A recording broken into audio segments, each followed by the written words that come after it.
আমার হাসার ভিতরে কারণ রয়েছে। এমন একটা দিন আসবে আমার এই হাসিটা আপনার কাছে আপনি ঠিকই বুঝতে পারবে আমি কেন হাসছি। এমন একটা দিন আসবে তখন আপনি ঠিকই বুঝতে পারবেন। ইসলামের ভিতরে বদরের একটা যুদ্ধ হয়েছিল। একদিকে ৩১৩ জন সাহাবী, অপরদিকে ৩০০০-এর অধিক বেঈমান। আল্লাহ তাআলা পাক আল্লাহ তাআলা বদরের যুদ্ধে থেকে না আমার নবী পাকের আমার রাসূলের উপর বদরের যুদ্ধের জয়ের টুপিটা মাথায় পরিয়ে দিলেন, জয়ের টুপিটা মাথায় পরিয়ে দিলেন। আল্লাহ নবী আল্লাহ রাসূলের সাহাবীরা যখন বদরের যুদ্ধে জিহাদ করেছেন, অনেক কিছু সংখ্যক সাহাবীরা বদরের যুদ্ধে শহীদ হয়ে গেলেন। বেঈমানেরা হাজার হাজার বেঈমানেরা মুনাফিকেরা সবাই কতল হয়ে গেল। কিন্তু না না, এমন সময় আমার নবীর আমার রাসূলের মাথায় বদরের যুদ্ধের জয়ের টাসটা জয়ের টুপিটা আল্লাহ পরিয়ে দিলেন। এমন সময় আল্লাহ নবী সমস্ত সাহাবা হুজুরদেরকে ডাকলেন, ও সাহাবা কেরামেরা, আমি রাসূলুল্লাহ আমি তোমাদেরকে জানিয়ে দিলাম, কে আছো তোমাদের ভিতর দিয়ে বদরের প্রান্তরে কিনা বদরের প্রান্তরে আবু জেহেলের লাশটা পড়ে আছে, কে আছো আবু জেহেলের মাথাটা কেটে আমি রাসূলুল্লাহ আমার দরবারে নিয়ে আসতে পারো। এই বক্সটা ডিস্টার্ব করছে, সময় সময় অফ হয়ে যাচ্ছে, তাই না? এই বক্সটা সময় সময় অফ হয়ে যাচ্ছে। আল্লাহর নবী বললেন, কে আছো বদরের প্রান্তরে আবু জেহেলের লাশটা পড়ে আছে, এই আবু জেহেলের মাথাটা কেটে আমি রাসূলুল্লাহ আমার দরবারে নিয়ে আসি। আল্লাহ নবী আল্লাহ রাসূল যখন কোন ঘটনাটা এই কথাটা যখন ঘোষণা দিলেন, আল্লাহ নবী সাহাবীরা আল্লাহ নবী সাহাবীদের ভিতর দিয়ে একজন সাহাবী উঠে দাঁড়ালেন, যার নাম হলো আব্দুল্লাহ ইবনে মাসউদ রাদিয়াল্লাহু তাআলা আনহু। যে আব্দুল্লাহ ইবনে মাসউদকে আবু জেহেল কানেতে চড় মেরে দিয়েছিলেন, আল্লাহ নবী সাহাবা হযরত আব্দুল্লাহ ইবনে মাসউদ রাদিয়াল্লাহু তাআলা আনহু উঠে দাঁড়িয়ে বললেন, ইয়া রাসূলুল্লাহ হাবিবাল্লাহ, আমি আব্দুল্লাহ ইবনে মাসউদ আমি তৈরি আছি, তলোয়ারটা আমার কাছে দেন, আমি আবু জেহেলের মাথাটা কেটে আনব। আল্লাহ নবী সাহাবীরা সকলে মিলে কিনা আল্লাহ নবী সাহাবা আব্দুল্লাহ ইবনে মাসউদের হাতে তলোয়ারটা তুলে দিলেন। আল্লাহ নবী সাহাবা হযরত আব্দুল্লাহ ইবনে মাসউদ রাদিয়াল্লাহু তাআলা আনহু বদরের প্রান্তরে চলে গেলেন। বদরের প্রান্তরে চলে গিয়ে হযরত আব্দুল্লাহ ইবনে মাসউদ আবু জেহেলের ধড় থেকে মাথাটা আলাদা করে দিলেন। যে আবু জেহেল মক্কার সবথেকে বড় লিডার ছিল, বড় নেতা ছিল, সেই আবু জেহেলের ধড় থেকে মাথাটা আলাদা করে দিলেন। কিন্তু আবু জেহেলের মাথাটা যখন আব্দুল্লাহ ইবনে মাসউদ রাদিয়াল্লাহু তাআলা আনহু কাটতে যাচ্ছিলেন, আব্দুল্লাহ ইবনে মাসউদকে আবু জেহেল বলেছিলেন, আব্দুল্লাহ ইবনে মাসউদ, তুমি যখন আমার মাথাটা কাটবে ঘাড়ে একটু বেশি করে গোশত রেখে দিও। কেন? তামাম বিশ্বের মানুষ যেন আমার এই মুখটা, আমার চেহারাটা দেখে চিনতে পারে যে আমি নবীর সবথেকে বড় দুশমন,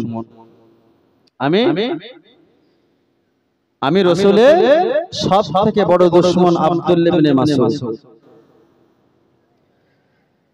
আব্দুল্লাহ ইবনে মাসউদ রাদিয়াল্লাহু তাআলা আনহু আবু জাহালের কথাটা শুনে সঙ্গে সঙ্গে কিনা আবু জাহালের ধড় থেকে মাথাটা আলাদা করে দিলেন। কিন্তু না না, ওই ধড় থেকে মাথাটা আলাদা করার সাথে সাথে মাথাটা এতটা ভারী, এতটা ওয়েট, এতটা ভারী হয়ে গেল, ওই আবু জাহেলের মাথাটা চাগিয়ে যে আল্লাহ নবীর দরবারে নিয়ে আসবে।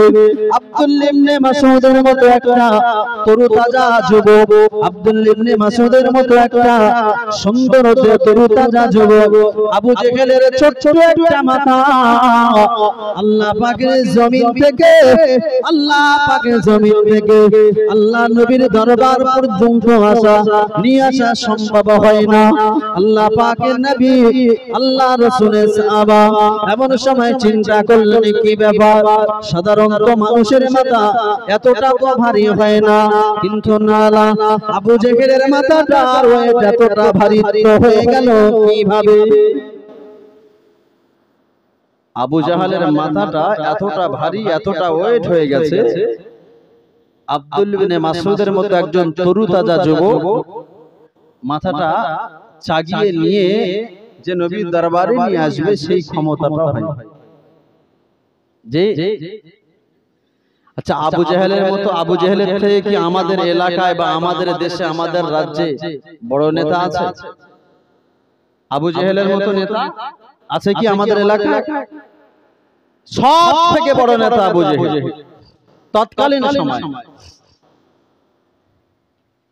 যে আবু জেহেলের মাথাটা, যে আবু জেহেলের মাথাটা একজন তরুতাজা যুবক জওয়ান সাহাবী, আল্লাহ নবী আল্লাহ রাসূলের একজন প্রিয়তম সাহাবা, বদরের প্রান্তর থেকে নিয়ে আসতে পারছেন না, কিন্তু না, একটা দিন ছিল আল্লাহ নবী আল্লাহ রাসূল যখন পবিত্র কাবা বাইতুল্লাহ চত্বরে নামাজ পড়তে যেতেন, আবু জাহালের নেতৃত্বে, আবু লাহাবের নেতৃত্বে আমার নবীর ঘাড়ের উপরে, মাথার উপরে পচা ওঠে নাড়ি ভুঁড়িগুলো চাপিয়ে দেওয়া হতো।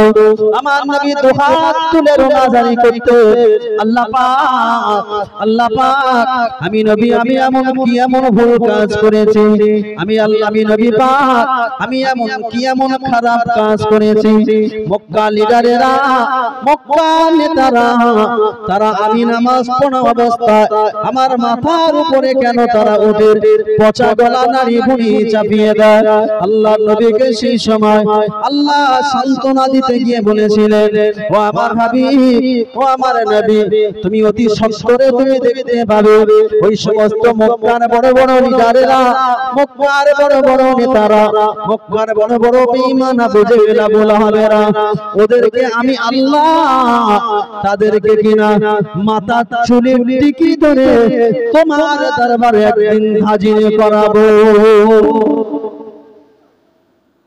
আল্লাহ নবীকে সেদিন সান্ত্বনা দিতে গিয়ে বলেছিলেন, যারা তোমার উপরে আজকে অত্যাচার করছে, আজকে যারা তোমার উপরে অবিচার করছে, অতি সত্বরে নবী তুমি দেখতে পাবে, সেই সময়টা ঘনিয়ে আসবে, তুমি দেখতে পাবে তাদের মাথা চুলের টিকিগুলো ধরে তোমার দরবারে তাদেরকে হাজির করানো হবে।